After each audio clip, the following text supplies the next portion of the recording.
Hello दोस्तों, कैसे हैं आप लोग? आई होप अच्छे होंगे। आज हम लोग कवर करने वाले हैं बिहार स्पेशल के पार्ट 15, जिसमें हम लोग कवर करेंगे 56 से 59 तक पूछे गए प्रश्न और उत्तर। तो आज का हमारा पहला प्रश्न है, बिहार से लोकसभा के लिए कितने सदस्य चुने जाते हैं? तो दोस्तों, बिहार से लोकसभा के लिए 40 सदस्य चुने जाते हैं। बिहार में टोटल लोकसभा के 40 सीटें हैं, जिसमें से 6 सीटें आरक्षित हैं। 6 सीटें आरक्षित हैं। ठीक है। ये आरक्षित सीटें कौन कौन सा है? तो एक है गया, हाजीपुर, ठीक है, समस्तीपुर,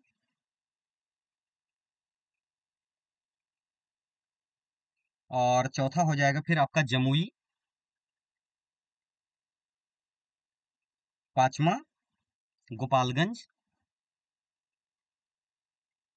और छठा और आखिरी है सासाराम। ये 6 सीटें बिहार में आरक्षित हैं। तो बिहार विधान ये लोकसभा के लिए। विधानसभा की कितनी सीटें हैं बिहार में?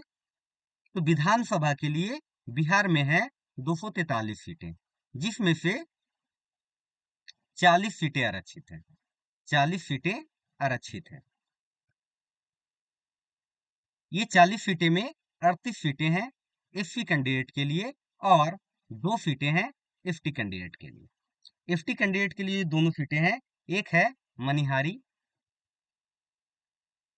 और दूसरा है कटोरिया। तो ये दो विधानसभा की सीटें रिजर्व है एसटी कैंडिडेट के लिए।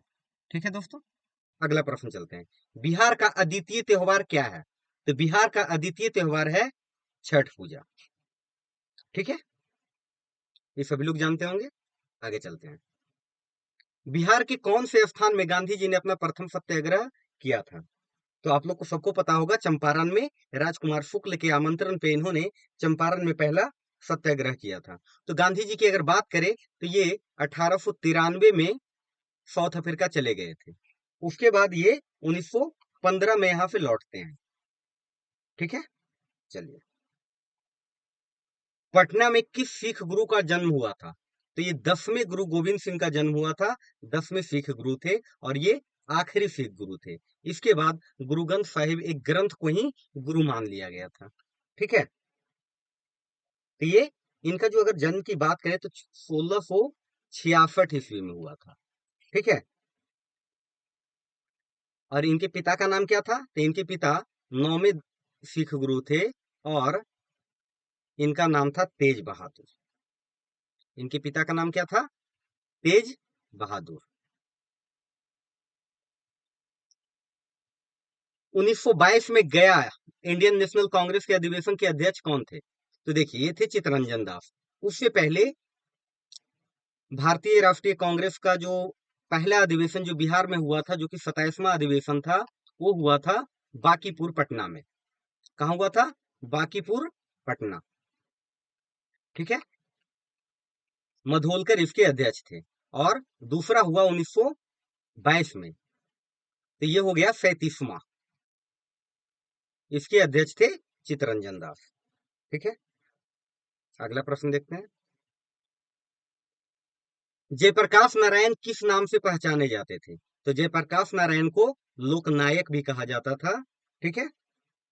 इनको लोकनायक किसी ने दिया नहीं था पद भी, लेकिन 1974 का जो छात्र आंदोलन में इतने सक्रिय से नेतृत्व किए, और आगे चल के इन्हीं का एक आधार बना कि जिसमें से कांग्रेस की सत्ता चली गई। 1977 के चुनाव में कांग्रेस हार गई। चाहते तो ये प्रधानमंत्री भी बन सकते थे, लेकिन ये राजनीति से दूर रहे और समाजवादी समाज सेवा में ये लगे रहे। ठीक है। तो उसी आंदोलन के बाद इनको लोकनायक कहने लगे। ये राष्ट्रव्यापी आंदोलन था, छात्रों का आंदोलन। 75 में इमरजेंसी भी लगा था, जिसमें ये जेल भी गए।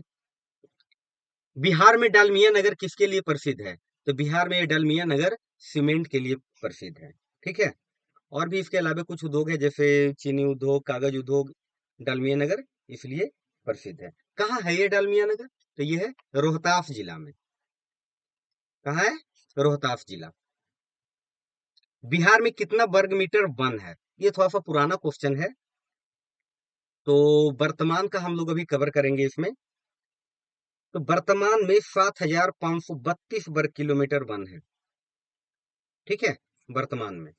जो कुल भौगोलिक क्षेत्र का अगर जो देखा जाए तो ये 8% है। कुल भौगोलिक क्षेत्र बिहार का कितना है? 94,163। ठीक है, अगला प्रश्न देखते हैं। भागलपुर में कौन सा शहर बिहार के सबसे पूर्वी भाग में है? निम्नलिखित में कौन सा बिहार का सबसे पूर्वी भाग में है? तो देखिए, अगर सबसे पूर्वी भाग की बात करें, बिहार का शहर जो मतलब जो बंगाल से सीमा साझा करता हो, तो अगर ऊपर से देखे तो यह किशनगंज। ठीक है, किशनगंज का एरिया सबसे ज्यादा पूर्वी कहा जा सकता है। उसके बाद उसके नीचे आता है पूर्णिया। ठीक है, उसके नीचे आ जाता है कटिहार। ठीक है, तो सबसे पूर्वी शहर ऑप्शन के अनुसार से देख लिए कौन कौन से, पूर्णिया, कटिहार। तो सही आंसर क्या हो जाएगा? सही आंसर हो जाएगा पूर्णिया। निम्नलिखित झीलों में कौन सी बिहार में स्थित है? बिहार का झील कौन सा है? अनुपम झील, सांभर झील, सुखना झील, कामा झील। तो देखिए, ये अनुपम झील जो है वो बिहार में स्थित है। कहाँ? कैमूर जिला में। कहाँ स्थित है ये? कैमूर जिला में स्थित है। अगर सुखना झील की बात करें तो ये है चंडीगढ़ में। सांभर झील राजस्थान। ठीक है, चलिए। रिक्त स्थान की पूर्ति कीजिए। बंगाल में और बिहार में भूमि किराएदारों के अधिकारों को बंगाल किराएदारी अधिनियम द्वारा दिया गया था। किस में? तो एक नियम आया था, बंगाल किराएदारी अधिनियम 1885। ठीक है, इसका जो मुख्य जो उद्देश्य था ना, कि जो जमींदारों के द्वारा या जो बड़े बड़े किसान थे और जो किराएदार किसान थे, तो किराएदारों किसानों के द्वारा जो बड़े किसान और जमींदारों के द्वारा उनका शोषण किया जाता था, उसी के लिए अंग्रेजों के द्वारा एक अधिनियम लाया गया था, जिसे कहा गया था किराएदारी अधिनियम या बंगाल किराएदारी अधिनियम। यह आया था 1885 में। सही आंसर हो जाएगा 1885।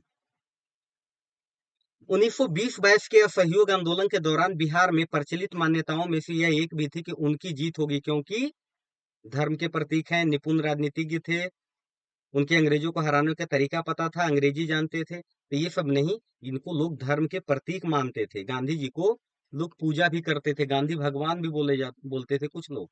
ये असम के, ये बंगाल के क्षेत्र के जो चाय बागान के जो मजदूर लोग थे, ये गांधी जी को गांधी भगवान भी मानते थे। और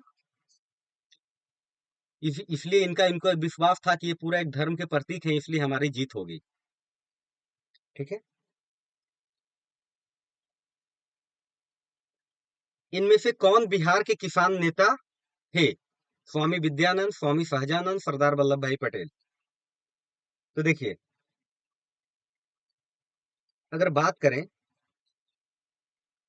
तो स्वामी विद्यानंद भी बिहार के ही किसान नेता थे, और सहजानंद सरस्वती तो बिहार प्रांतीय किसान सभा का गठन भी किया था। तो दोनों किसान नेता थे, यानी सही आंसर हो जाएगा एक और दो। सरदार वल्लभ भाई पटेल यहाँ से रिलेटेड नहीं थे। तो अगर इनकी बात करें कि इनका नाम तो सहजानंद सरस्वती का सब लोग जानते हैं, विद्यानंद का थोड़ा सा कम प्रचलित है। कैसे? क्योंकि इन्होंने दरभंगा के क्षेत्र में किसान आंदोलन का नेतृत्व किया था। कब? 1919-20 में।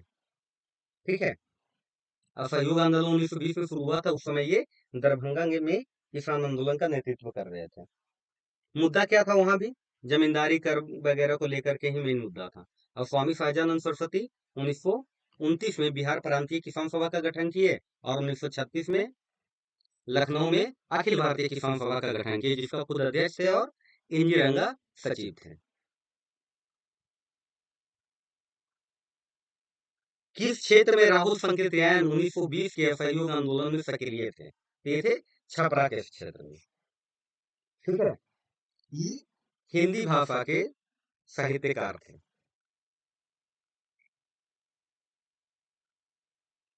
ठीक है, इन्होंने ही आगे चल के 1939 में अंबारी सत्याग्रह का नेतृत्व भी किए थे। अंबारी सत्याग्रह का नेतृत्व भी इन्होंने ही किए थे 1939 में। लेकिन इसी में इनके ऊपर एक झूठा आरोप लगाया जाता है, और झूठा आरोप लगा करके इनको 6 महीने के लिए जेल में डाल दिया जाता है। झूठा आरोप के बाद 6 मंथ के लिए जेल में। जब ये जेल से बाहर आते हैं तो इसके बाद फिर से इन्होंने जमींदारों ब्रिटिश ये सब के खिलाफ ही फिर से अपना एक समाज सेवा के रूप में ये अपना कार्य शुरू कर देते हैं। निम्नलिखित में कौन सा कथन सही है? दरभंगा में 1857 में दरभंगा, डुमराव, हथुआ के महाराजाओं और उनके साथी जमींदारों ने आदमी तथा पैसे से अंग्रेजों की मदद की थी। केवल बिहार राज्य में ही नहीं, अन्य जगहों पे भी अंग्रेजों को बहुत सहयोग किए थे बहुत सारे स्थानीय जमींदारों ने। ठीक है, तो दरभंगा, डुमराव और हथुआ ये बिहार का प्रमुख 3 क्षेत्र था। ठीक है, तो यहाँ के जो जमींदार और महाराजा लोग थे, उन लोगों ने धन बल से भी, धन से भी, पैसा से भी, आदमियों से भी और अपने जो गोपनीयता बातें थी उन सब से, सब हर तरीके से अंग्रेजों का इन लोगों ने मदद किए थे। तो सही आंसर क्या हो जाएगा? ए। किसने दुखी दुखी आत्मा दुखी हृदय जैसे छद्म नामों के तहत लिखकर चंपारण के किसानों की दुर्दशा पे प्रकाश डाला था? तो ये थे पूर्व पीर मोहम्मद मुनीस। ठीक है, इन्होंने ये एक चंपारण के निवासी थे और इन्होंने ही वहां के चंपारण के क्षेत्रीय किसानों का दशा को लिख करके सभी लोगों की नजर में लाए थे। ठीक है, ये वहीं पे चंपारण के मुख्यालय बेतिया में ये एक स्कूल में शिक्षक थे।